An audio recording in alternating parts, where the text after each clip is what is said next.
Hi friends, welcome to Chararuchi cooking channel. ಇವತ್ತಿನ ವಿಡಿಯೋದಲ್ಲಿ ತುಂಬಾ ರುಚಿಯಾದ ಆರೋಗ್ಯಕರವಾದ ಪಾಲಕ್ ದೋಸೆನ ಹೇಗೆ ಮಾಡೋದು ಅಂತ ತಿಳಿಸ್ಕೊಡ್ತೀನಿ. ವಿಡಿಯೋನ ಎಲ್ಲೂ ಸ್ಕಿಪ್ ಮಾಡದೆ ಕೊನೆಯವರೆಗೂ ನೋಡಿ.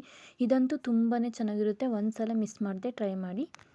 ದೋಸೆ ಮಾಡೋದಕ್ಕೆ 2 ಗ್ಲಾಸ್ ಅಕ್ಕಿನ ತೊಗೊಂಡಿದ್ದೀನಿ. 2 ಗ್ಲಾಸ್ ಆದರೆ ಸಾಕಾಗುತ್ತೆ. ಮತ್ತು ಅರ್ಧ ಕಪ್ಪಷ್ಟು ಉದ್ದಿನಬೇಳೆ ತೊಗೊಂಡಿದ್ದೀನಿ ಚಿಕ್ಕ ಕಪ್ಪಲ್ಲಿ. ನೆಕ್ಸ್ಟು 1 ಸ್ಪೂನ್ ಆಗೋಷ್ಟು ಮೆಂತ್ಯನ ತೊಗೊಂಡಿದ್ದೀನಿ. ಇದೆಲ್ಲ 3 ಚೆನ್ನಾಗಿ ವಾಶ್ ಮಾಡಿ ಒಂದು 6-7 ಅವರ್ ನೆನೆಸ್ಬೇಕು. ನೋಡ್ತಾ ಇದ್ರೆಲ್ಲ ತೊಳೆದ್ಬಿಟ್ಟು ನೆನೆಸಿದ್ದೀನಿ. ಇವಾಗ ಗ್ರೈಂಡ್ ಮಾಡ್ಕೊಂಡಿದ್ದೀನಿ. ಇದನ್ನೆಲ್ಲನ ಚೆನ್ನಾಗಿ ಲೈಟಾಗಿ ಗ್ರೈಂಡ್ ಮಾಡಿ ಇಟ್ಕೊಬೇಕು. ನೆಕ್ಸ್ಟ್ ನಾನಿಲ್ಲಿ ಪಾಲಕ್ ದೋಸೆ ಮಾಡೋದಕ್ಕೆ ಅರ್ಧ ಕಟ್ಟಾಗೋಷ್ಟು ಪಾಲಕ್ಕು ಮತ್ತು ಹಸಿಮೆಣಸಿನ್ಕಾಯಿ ಮತ್ತು ಈರುಳ್ಳಿನ ತೊಗೊಂಡಿದ್ದೀನಿ.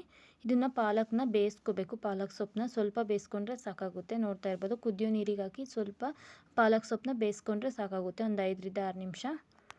ನೆಕ್ಸ್ಟ್ ಇಲ್ಲಿ ದೋಸೆ ಹಿಟ್ಟು ನೋಡ್ತಾ ಇರ್ಬೋದು, ಉಬ್ಬಿ ಚೆನ್ನಾಗಿ ಬಂದಿದೆ. ನೈಟೇ ರುಬ್ಬಿಟ್ಟು ಇರೋದ್ರಿಂದ ಚೆನ್ನಾಗಿ ಬಂದಿದೆ. ನೋಡ್ತಾ ಇರ್ಬೋದು, ಈ ರೀತಿ ಉಬ್ಬಿ ಬರಬೇಕು, ಹಿಟ್ಟು ಹುಳಿ ಬರಬೇಕು.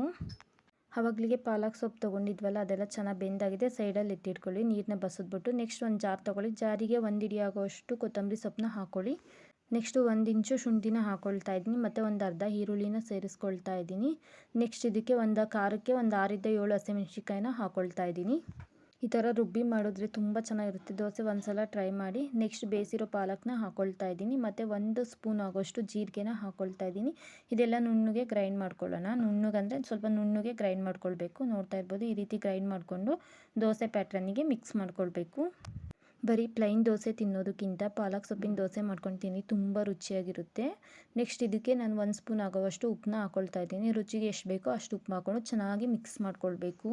ನಿಮ್ಮ ಮನೇಲಿ ಮಕ್ಕಳಿದ್ರೆ ಮಾಡಿಕೊಡಿ, ತುಂಬ ಇಷ್ಟಪಟ್ಟು ತಿಂತಾರೆ. ಹಾಗೆ ಟೇಸ್ಟೂ ಅಷ್ಟೇ ಚೆನ್ನಾಗಿರುತ್ತೆ. ನೋಡ್ತಾ ಇರ್ಬೋದು, ಈ ರೀತಿ ಎಲ್ಲ ಚೆನ್ನಾಗಿ ಮಿಕ್ಸ್ ಮಾಡ್ಕೊಳ್ಬೇಕು. ಈ ರೀತಿ ಮಿಕ್ಸ್ ಮಾಡಿಕೊಂಡು ದೋಸೆನ ಹಾಕ್ಕೊಳ್ಬೇಕು. ಈ ರೀತಿ ದೋಸೆ ಮಾಡೋದ್ರಿಂದ ನಿಮ್ಮ ಮಕ್ಕಳಂತೂ ತುಂಬ ಇಷ್ಟಪಟ್ಟು ತಿಂತಾರೆ. ಇನ್ನೇನು ಸ್ಕೂಲ್ ಸ್ಟಾರ್ಟ್ ಆಗಿದೆಯಲ್ಲ, ಈ ರೀತಿ ಲಂಚ್ ಬಾಕ್ಸ್ಗೆಲ್ಲ ಮಾಡಿಬಿಟ್ಟು ಕೊಡಿ, ತುಂಬ ಚೆನ್ನಾಗಿ ಇಷ್ಟಪಟ್ಟು ತಿಂತಾರೆ. ನೆಕ್ಸ್ಟ್ ಇದೆಲ್ಲ ಹಂಚ್ ಕಾದಿದೆ. ಇವಾಗ ದೋಸೆನ ಹಾಕ್ಕೊಳ್ತಾ ಇದ್ದೀನಿ. ನೋಡ್ತಾ ಇರ್ಬೋದು, ತುಂಬ ಚೆನ್ನಾಗಿ ಬರುತ್ತೆ ದೋಸೆ, ಮಿಸ್ ಮಾಡದೆ ಟ್ರೈ ಮಾಡಿ. ನೋಡ್ತಾ ಇದ್ದೀರಲ್ಲ, ಹಂಚು ಕಾದ್ಮೇಲೆ ಹಾಕ್ಕೊಳ್ಬೇಕು. ತುಂಬ ಗರಿಯಾಗಿ ಚೆನ್ನಾಗಿ ಬರುತ್ತೆ. ಚಟ್ನಿ ಜೊತೆ ಎಲ್ಲದ್ರ ಜೊತೆನೂ ತಿನ್ಬೋದು. ಇದು ಸ್ವಲ್ಪ ಈ ರೀತಿ ಡ್ರೈ ಆದಮೇಲೆ ಇದಕ್ಕೆ 1 ಸ್ಪೂನ್ ಆಗೋಷ್ಟು ಆಯಿಲ್ನ ಹಾಕ್ಕೊಳ್ಳಿ. ನಿಮಗೆ ಬೇಕು ಅಂದರೆ 2 ಕಡೆನೂ ಕ್ರಿಸ್ಪಿಯಾಗಿ ಬೇಯಿಸ್ಕೊಳ್ಬೋದು, ಇಲ್ಲ ಒಂದೇ ಕಡೆನಾದರೂ ಬೇಯಿಸ್ಕೊಳ್ಬೋದು. ತುಂಬ ಚೆನ್ನಾಗಿ ಬರುತ್ತೆ, ಒಂದು ಸಲ ಟ್ರೈ ಮಾಡಿ. ನಾನು ಇದನ್ನು 2 ಕಡೆನೂ ಬೇಯಿಸ್ಕೊಳ್ತಾ ಇದ್ದೀನಿ. ತುಂಬ ಚೆನ್ನಾಗಿರುತ್ತೆ, ಗರಿಯಾಗಿರುತ್ತೆ ಅಂತ 2 ಕಡೆನೂ ರೋಸ್ಟ್ ಮಾಡ್ಕೊಳ್ತಾ ಇದ್ದೀನಿ. ದೋಸೆ ಅಷ್ಟೇ, ನಿಮ್ಗೆ ಇಷ್ಟ ಇದ್ದರೆ ಒಂದೇ ಕಡೆನೇ ಬೇಯಿಸ್ಕೊಂಡು ನಡೆಯುತ್ತೆ. ನೋಡ್ತಾ ಇದ್ದೀರಲ್ಲ, ಫೈನಲಿ ಈ ರೀತಿ ದೋಸೆ ರೆಡಿಯಾಗಿದೆ. ಪಾಲಕ್ ಸೊಪ್ಪಿನ ದೋಸೆ ತುಂಬ ರುಚಿ ಇರುತ್ತೆ, ಮಿಸ್ ಮಾಡದೆ ಒಂದು ಸಲ ಟ್ರೈ ಮಾಡಿ. ನೋಡ್ತಾ ಇದ್ದೀರಲ್ಲ, ತುಂಬ ಗರಿಯಾಗಿ ಚೆನ್ನಾಗಿ ಬಂದಿದೆ. ನೆಕ್ಸ್ಟ್ ನಾನು ಇದೇ ರೀತಿ ಇನ್ನೊಂದು ದೋಸೆನೂ ಹಾಕಿ ತೋರಿಸ್ತಾ ಇದ್ದೀನಿ ನೋಡಿ. ದೋಸೆ ಬರೋಲ್ಲ ಅನ್ನೋರು ಆರಾಮಾಗಿ ಮಾಡ್ಕೊಳ್ಬೋದು ದೋಸೆನ, ತುಂಬ ರುಚಿ ಇರುತ್ತೆ.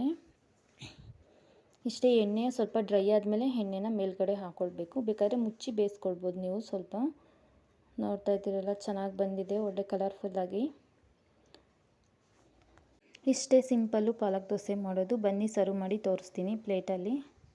ನೋಡ್ತಾ ಇದ್ದಾರಲ್ಲ, ಗರಿಯಾಗಿ ದೋಸೆ ಚೆನ್ನಾಗಿ ಬಂದಿದೆ. ಹಾಗೆ ನನ್ನ ಚಾನಲ್ ಯಾರೆಲ್ಲ ನೋಡ್ತಾ ಇದ್ದೀರಾ, ಪ್ಲೀಸ್ ಸಬ್ಸ್ಕ್ರೈಬ್ ಮಾಡ್ಕೊಳ್ಳಿ. ವಿಡಿಯೋನ ಎಲ್ಲೂ ಸ್ಕಿಪ್ ಮಾಡದೆ ಕೊನೆವರೆಗೂ ನೋಡಿ. ನೋಡ್ತಾ ಇದ್ದೀರಲ್ಲ, ಪಾಲಕ್ ದೋಸೆ ರೆಡಿಯಾಗಿದೆ. ಅದ್ರ ಜೊತೆ ನಾನು ಚಟ್ನಿ ಜೊತೆ ತಿಂತಾ ಇದ್ದೀನಿ. ತುಂಬ ರುಚಿಯಾಗಿದೆ. Thank you for watching.